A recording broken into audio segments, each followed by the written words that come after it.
So, continuing with the last video about the dry heat, the flaming and baking are the best examples of this dry heat technique.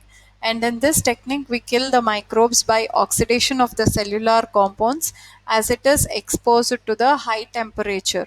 So, this is giving the high temperature and there is no water involved. So, there is no hydrolysis. So, it requires more energy and effort. Whereas the moist heat, it can kill the microbes in just 15 minutes. That is, using autoclave, we can sterilize in 15 minutes.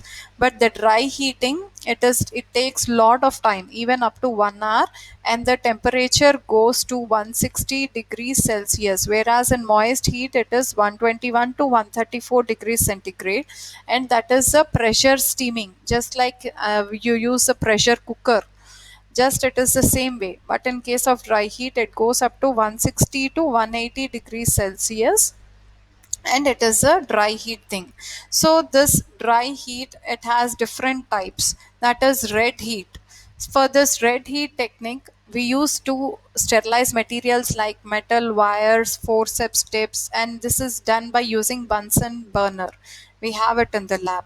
So the Bunsen burner, you have to directly heat the forceps or the loops or anything into the flame until it is heated to the redness. Okay.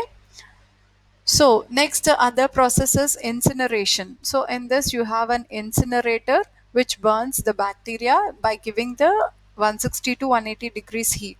And then you have hot air oven. This also gives a temperature of 160 degrees Celsius, and you have to incubate the substance or the items for 1 hour. So it requires 1 hour to sterilize the things. So we have seen the dry heat. Now coming to the moist heat.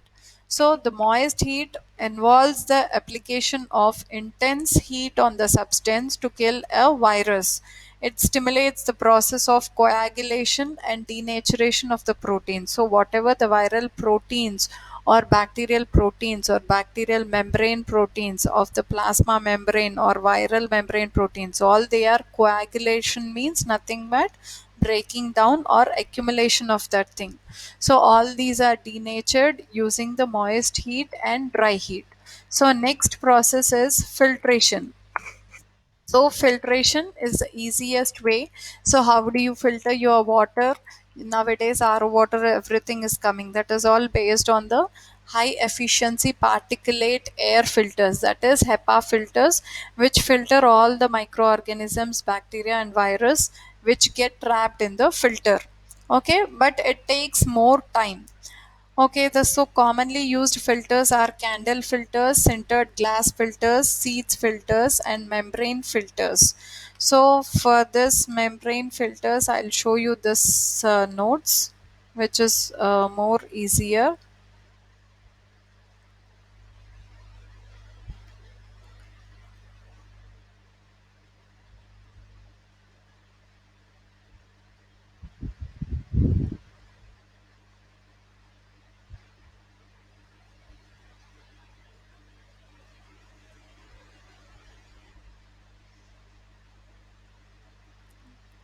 So the mechanisms of filtration are sieving, adsorption, and trapping within the matrix of the filter material. Okay, so under this, what are the filters? The membrane filters are used for sterility testing.